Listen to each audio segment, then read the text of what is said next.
கடந்த 50 வருஷமா இருந்து வந்த டீலிமிட்டேஷன் அகற்றி 2011 சென்சஸ் அடிப்படையில் மக்களவை மற்றும் சட்டப்பேரவை தொகுதிகளின் எண்ணிக்கையை நிர்ணயிக்க நாடாளுமன்றத்தில் ஒரு மசோதா ஏப்ரல் 2026 அறிமுகப்படுத்தப்பட்டு அந்த மசோதா தோல்வியில் முடிஞ்சது. இப்ப மீண்டும் ஒன்றிய அரசு மக்களவை உறுப்பினர்களின் எண்ணிக்கையை 50% அதிகரிக்க செய்து டீலிமிட்டேஷன் மசோதாவை அறிமுகப்படுத்த உத்தேசித்து இருப்பதா சில அரசியல் கட்சிகள் தெரிவிப்பதா கூறப்படுது. மேல சொன்ன மாதிரி தற்போது அறிமுகப்படுத்தப்பட உள்ள மசோதா நிறைவேறினால் ஒவ்வொரு மாநிலத்துக்கும் தலா 50% மக்களவை உறுப்பினர்களின் எண்ணிக்கையை முதலில் அதிகரித்தாலும் அதனைத் தொடர்ந்து 2026 சென்சஸுக்கு பிறகு மாநிலத்தின் மக்கள் தொகையின் அடிப்படையில் தொகுதிகள் மறுசீரமைக்கப்படும். இப்படி செஞ்சா தென் மாநிலங்களின் பாராளுமன்ற உறுப்பினர் எண்ணிக்கை வெகுவா குறைய வாய்ப்பு இருக்கு.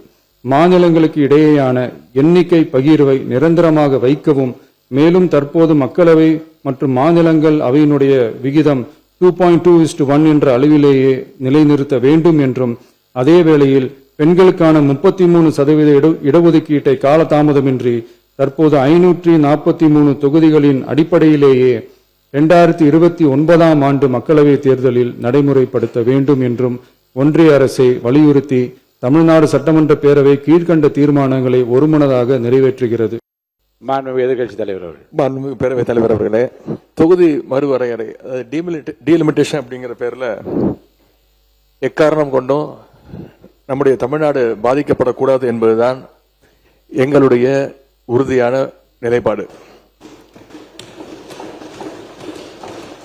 அது மட்டும் இல்ல, தற்போதைய மக்கள் தொகை கணக்கெடுப்பு அடிப்படையில் புதுசா டீலிமிட்டேஷன் கொண்டு வந்தா அது எவ்வளவு பெரிய ஆபத்தாக அமையும் அப்படிங்கறத இந்தியாவுக்கே முதலா சொன்ன இயக்கம் எங்களுடைய திராவிட முன்னேற்ற கழகம், எங்களுடைய தலைவர் அவர்கள் தான். இந்த விஷயத்துல எங்களுடைய கழக அரசு எடுத்த பல்வேறு நடவடிக்கைகளை இங்கே பேசிய அமைச்சர் பெருமக்கள் உட்பட பல்வேறும் இங்கே பதிய வச்சிருக்கிறாங்க. இருந்தாலும் நான் சில நடவடிக்கைகளை இங்கே பதிய வைக்க விரும்புகின்றேன். டீலிமிட்டேஷன் சொல்லி தமிழ்நாட்டுடைய எம்பிக்கள் சீட் எண்ணிக்கையை குறைக்க அனுமதிக்க மாட்டோம். தமிழ்நாட்டுக்கு தற்போதுள்ள ரெப்ரசன்டேஷன் விதிகாச்சாரம் குறையக்கூடாதுன்னு இதே சட்டமன்றத்தில் 2024 ஆண்டு பிப்ரவரி மாதம் அன்று தீர்மானத்தை நிறைவேற்றியவர் எங்களுடைய கழக தலைவர் அவர்கள், அப்போதைய முதலமைச்சர் அவர்கள். அந்த மசோதாவுக்கு நாங்கள் திராவிட முன்னேற்ற கழகம் காட்டிய எதிர்ப்பு தான் அந்த மசோதா பாராளுமன்றத்தில் தோற்கடிக்கப்பட்டதற்கான காரணம். திராவிட முன்னேற்ற கழகத்தை பொறுத்த வரைக்கும் 33% மகளிர் இடஒதுக்கீட்டை நாங்கள் முழுமையாக ஆதரிக்கின்றோம், வரவேற்கின்றோம். ஒருவேளை மகளிர் இடஒதுக்கீடு மசோதாவுக்காக டீலிமிட்டேஷன் எக்ஸசைஸ் செய்யப்பட்டால் 1971 மக்கள் தொகை அடிப்படையிலேயே செய்ய வேண்டும். அதுல ஏதாவது மாற்றம் வந்தா நாடாளுமன்றத்தில் தமிழ்நாட்டு எம்பிக்களுடைய விதிகாச்சாரம், நம்மளுடைய ரெப்ரசன்டேஷன் இப்ப இருக்கக்கூடிய 7.18% குறைக்க அனுமதிக்க கூடாதுன்னு மீண்டும் வலியுறுத்தி சொல்லி அரசு கொண்டு வந்திருக்கக்கூடிய இந்த தீர்மானத்தை நாங்கள் வரவேற்கின்றோம். அனைத்து இந்திய அண்ணா திராவிட முன்னேற்ற கழகத்தின் தொகுதி மறுவரை குறித்து நிலைப்பாடு தெளிவானது. அதாவது மாநிலங்களுக்கு, குறிப்பாக தமிழ்நாடு போன்ற மக்கள் தொகை கட்டுப்படுத்திய மாநிலங்களுக்கு 1971 மக்கள் தொகை அடிப்படையில் நிர்ணயிக்கப்பட்ட விகிதாச்சார பிரதிநிதித்துவம் குறைக்கக்கூடாது. தற்போது நாடாளுமன்றத்தில் தொகுதி மறுவரை மசோதா தாக்கல் செய்வதற்கான எந்த அறிகுறியும் இல்லாத நிலையில் தமிழ்நாட்டில் தமிழக வெற்றி கழக அரசு அரசியல் காரணங்களுக்காக பரபரப்பை ஏற்படுத்த வேண்டும் என்பதற்காக இந்த தீர்மானத்தை இவ்வளவு அவசரமாக சட்டமன்றத்தில் அரசியல் தனி தீர்மானமாக கொண்டு வருகிறது என்று நாங்கள் கருதுகிறோம்.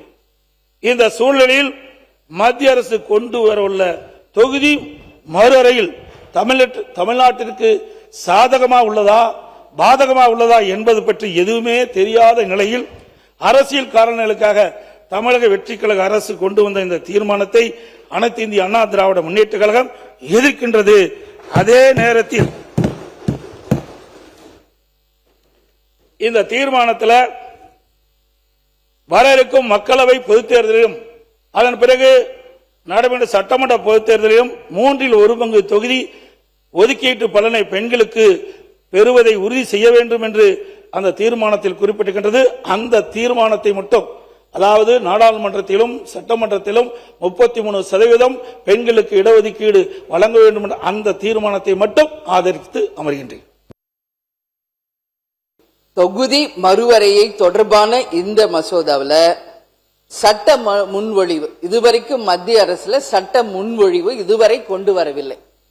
அப்படி இருக்கையில் நம் தமிழ்நாட்டில் அந்த கொண்டு வருவதை எந்த அடிப்படையில் இது சரியாக இருக்கும் என்பதை நான் கேட்கிறேன்.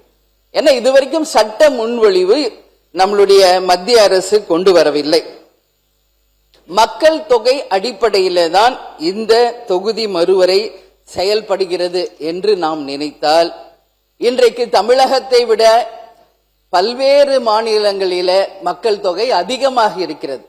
அந்த மக்கள் தொகை அதிகமாக இருக்கிறது என்ற ஒரு காரணத்துக்காக தமிழ்நாட்டில் இருக்கின்ற எம்பிக்களினுடைய எண்ணிக்கை குறைய வாய்ப்பு இருக்கிறது.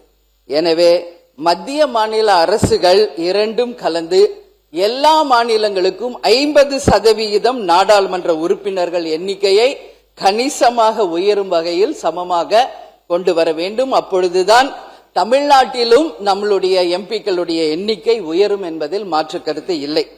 அதே போல 543 எம்பிக்கள் இருக்கின்ற இடத்திலே 815 எம்பிக்கள் வருவதற்கு வாய்ப்பாகும். இன்றைக்கு நிலையில் தமிழ்நாட்டில் மொத்தம் 39 எம்பிக்கள் மட்டுமே இருக்கின்றார்கள். இந்த தொகுதி மறுவரையின் மூலமாக கண்டிப்பாக தமிழ்நாட்டுக்கு 59 எம்பிக்கள் வருவதற்கு வாய்ப்புகள் இருக்கின்றது. அந்த வகையில் 7.2% நம்மளுடைய விகிதாச்சாரம் குறையாமல் நம் மக்களுடைய பிரச்சனையை நாடாளுமன்றத்தில் பேசுவதற்காக உறுதியாக நம் எம்பிக்கள் அங்கு பேச முடியும். இன்றைய நிலையில் 10 லட்சம் மக்களுக்கு ஒரு எம்பி தான் இப்பொழுது நாடாளுமன்றத்திலே இருக்கிறார்கள். இந்த தொகுதி மறுவரை செய்வதன் மூலம் 7 லட்சத்திலிருந்து 8 லட்சம் மக்களுக்கு ஒரு எம்பி விகிதமாக அந்த தொகுதிக்கு மக்கள் சிறப்பாக கண்டிப்பாக நம்மளுடைய எம்பிக்கள் பணியாற்ற முடியும். இப்ப 10 லட்சம் பேருக்கு ஒரு எம்பி வேலை செய்யறதுக்கும் 7லிருந்து 8 லட்சம் மக்களுக்கு ஒரு எம்பி அந்த மக்கள் குறைகளை நேரடியாக கேட்டு அதை பாராளுமன்றத்திலே பேசி தமிழ்நாட்டுக்கும் தமிழக மக்களுக்கும் அதன் மூலம் பல்வேறு விதமான திட்டங்களை கொண்டு வர முடியும். எனவே அந்த மக்கள் தொகை மறுசீரமைப்பில் உறுதியாக தமிழ்நாட்டுக்கு 59 எம்பிக்கள் மேல் வரும்பொழுது 7லிருந்து 8 லட்சம் மக்களுக்கு ஒரு எம்பி வீதம் கண்டிப்பாக வரும்போது அது சிறப்பாக இருக்கும் என்பதில் மாற்று கருத்தில்லை. இதை விட இன்னும் அதிகமாக சொல்ல வேண்டும் என்று சொன்னால், இன்னைக்கு தமிழ்நாட்டில் ஒரு தனிபெரும் கட்சி, சிங்கிள் லார்ஜஸ்ட் பார்ட்டியாக இருந்து கொண்டிருப்பது தமிழக வெற்றி கழகம். அப்படி தமிழக வெற்றி கழகத்தில் எடுத்துக்கொண்டால் கூட ஒரு தொகுதிக்கு ஒரு மாவட்ட செயலாளர் என்ற அடிப்படையில் வைத்துக் கொண்டு இருக்கக்கூடிய சூழ்நிலையில் இந்தியாவினுடைய மொத்த வாக்காளர்களுடைய எண்ணிக்கை 97,98 லட்சம் இன்றைக்கு இருப்பதோ 543 தொகுதிகள் தான். கிட்டத்தட்ட நம்ம 100 கோடி வாக்காளர்களை நெருங்கி கொண்டிருக்கக்கூடிய சூழ்நிலையில் இது அளவீடு என்று எடுத்து பார்த்தீங்கன்னா சராசரியா ஒரு நாடாளுமன்ற தொகுதிக்கு 18 லட்சம் வாக்காளர்கள் கிட்ட வருகிறார்கள். மக்கள் தொகை என்று எடுத்தால் அது ஒரு 20 லட்சமாக இருக்கும். தமிழ்நாட்டில் அப்படியே பார்த்தீங்கன்னா தமிழ்நாட்டுடைய மொத்த வாக்காளர்களுடைய எண்ணிக்கை 5,73 லட்சம், கிட்டத்தட்ட 6 கோடி வாக்காளர்களை நாம் நெருங்கி கொண்டு இருக்கிறோம். அப்படி நீங்க கணக்கெடுத்து பார்த்தீங்க என்று சொன்னால் இருப்பதோ 39 தொகுதி. அந்த 39 தொகுதிக்கு எடுத்தீங்கன்னா கிட்டத்தட்ட 14.5 லட்சத்திலிருந்து 18 லட்சம் வரை இருக்கும். கடந்த நாடாளுமன்ற தேர்தலில் கூட நான் ஆரணி நாடாளுமன்ற தொகுதியில் போட்டியிட்டு வெற்றி வாய்ப்பை இழந்தவன். அந்த தொகுதியில் 15 லட்சம் வாக்காளர்கள், கிட்டத்தட்ட 17 லட்சம் மக்கள் தொகை இருக்கக்கூடிய வாய்ப்புகள் இருக்கிறது. இன்னும் அதிக ஒருபடி சொல்லணும்னு சொன்னா தமிழ்நாட்டில் 1962 41 எம்பிகள் இருந்தாங்க. அதற்கு பிறகு 72 தான் 39ஆக குறைக்கப்பட்டது. இதெல்லாம் கடந்த கால வரலாறு. இன்னும் நீங்க தமிழ்நாட்டுக்கு எடுத்துக்கொண்டீர்கள் என்று சொன்னால் தற்போது இருக்கக்கூடிய 39 எம்பிகளை வைத்து நீங்கள் 33% என்று கணக்கீடு செய்தீர்கள் என்று சொன்னால் இன்றைக்கு 13 எம்பிகள் தான் அதிகமாக வருவார்கள், பெண்களாக இருப்பார்கள். ஆனால் இந்த சட்டம் அவர்கள் சொல்வது போல பெண்களுக்கு அந்த 50% உயர்த்தினால் 20 நாடாளுமன்ற உறுப்பினர்கள் தமிழ்நாட்டிலிருந்து மகளிர் நாடாளுமன்ற உறுப்பினர்கள் நாடாளுமன்றத்தை அலங்கரிப்பார்கள். இன்றைக்கு வெறும் 5 பெண் நாடாளுமன்ற உறுப்பினர்கள் தான் அந்த அவையை அலங்கரித்துக் கொண்டிருக்கிறார்கள். உறுப்பினர் கொண்டு வந்திருக்கிறோம் என்பதை நாம் கருத்தில் கொள்ள வேண்டும். இவ்வளவு பெரிய தொகுதியை ஒரு நாடாளுமன்ற உறுப்பினராக நிர்வகிப்பது வாய்ப்பே கிடையாது. எனவே இன்றைக்கு இந்த சட்டம் வருமா வராதா என்றெல்லாம் இருக்கக்கூடிய சூழ்நிலையில் இந்த நேரத்தில் இந்த சட்டம் கொண்டு வருவதற்கான அவசியம் என்ன இருக்கிறது?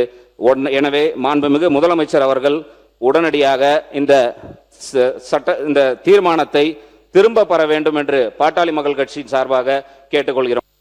மாண்புமிகு தமிழக முதல்வர் முன்மொழிந்த அரசினர் தீர்மானத்தை மார்க்சிஸ்ட் கம்யூனிஸ்ட் கட்சி மனதார வரவேற்கிறது. 2011ஆம் ஆண்டு மக்கள் தொகை கணக்கெடுப்பு அடிப்படையில் தொகுதி வரையறை செய்து 816 முதல் 850ஆக எம்பி தொகுதியை மாற்ற ஒன்றிய அரசு முயற்சி செய்து கொண்டிருக்கிறது.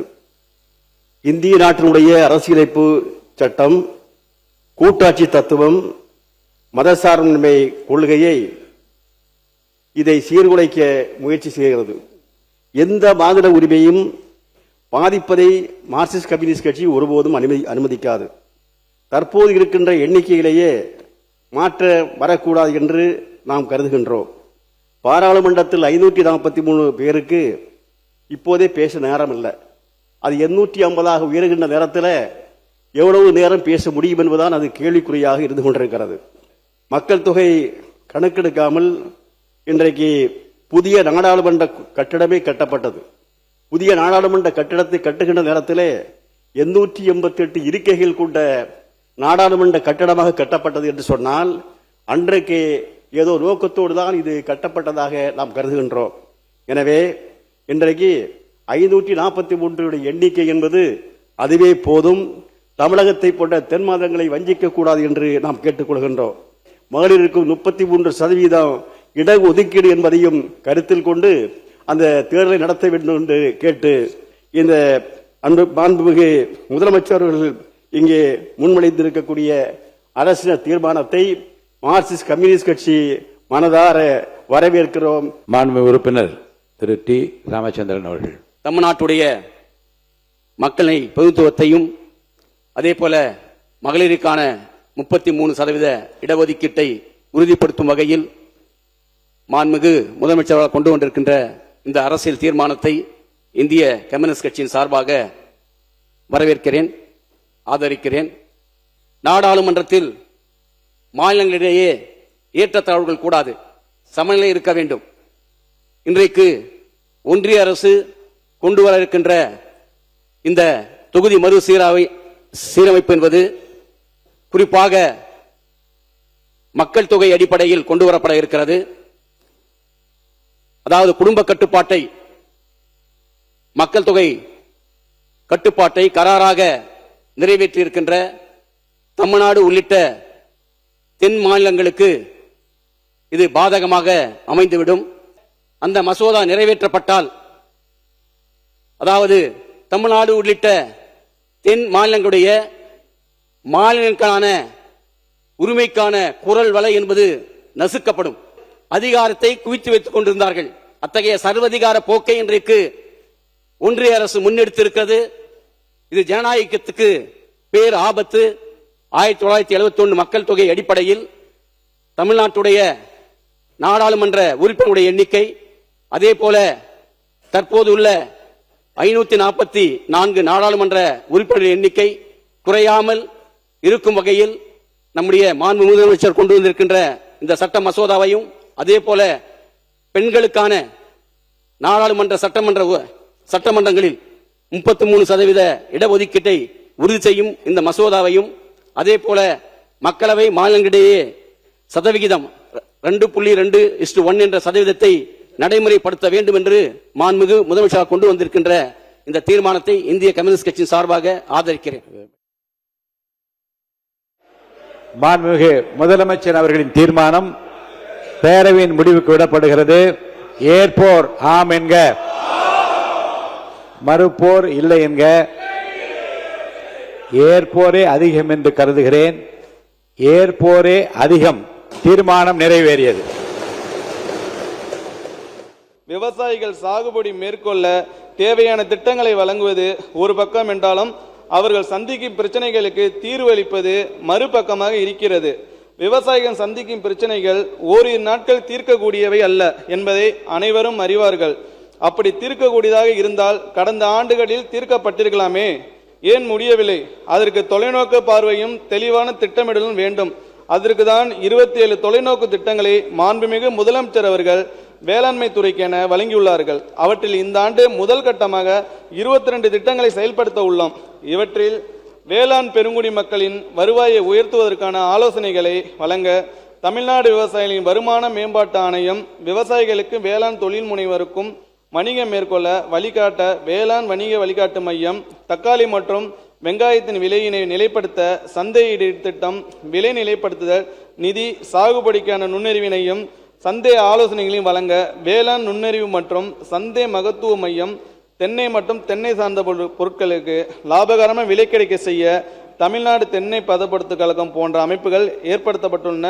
இந்த அமைப்புகளால் விவசாயிகளின் நீண்டகால பிரச்சனைகளை அதிகரிக்கும் சாகுபடி செலவினம், காலநிலை மாற்றத்தினால் ஏற்படும் இயற்கை இடர்பாடுகள், வேளாண் தொழிலாளர் பற்றாக்குறை, குறைந்து வரும் மண்வளம் மற்றும் நீர்வளம், விலையேற்ற இறக்கங்கள், போதிய விலையின்மை, விளைபொருட்கள் வீணாதல் போன்றவற்றிற்கு நீடித்த வகையிலான தீர்வு காணும் என்பதை மாண்புமிகு பேரவைத் தலைவர் வாயிலாக மாண்புமிகு உறுப்பினர் தெரிவித்துக் கொள்கிறேன்.